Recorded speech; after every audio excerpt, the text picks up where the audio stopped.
इन्द्र उवाच नमस्तेऽस्तु महामाये श्रीपीठे सुरपूजिते शङ्खचक्रगदाहस्ते महालक्ष्मी नमोऽस्तुते। नमस्ते गरुडारूढे कोलासुरभयङ्करी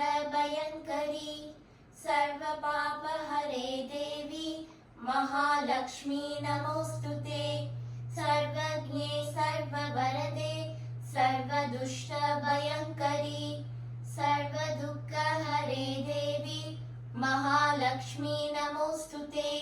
सिद्धिबुद्धिप्रदे देवी बुद्धिमुक्तिप्रदायिनी मन्त्रमूर्ते सदा देवी महालक्ष्मी नमोऽस्तुते।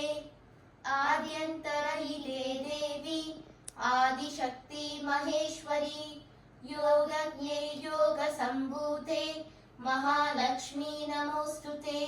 स्थूलसूक्ष्म महारुद्रे महाशक्ति महोदरे महापापहरे देवी महालक्ष्मी नमोऽस्तुते। पद्मासनस्थिते देवी परब्रह्मस्वरूपिणी परमेशी जगन्मातः महालक्ष्मी नमोऽस्तुते।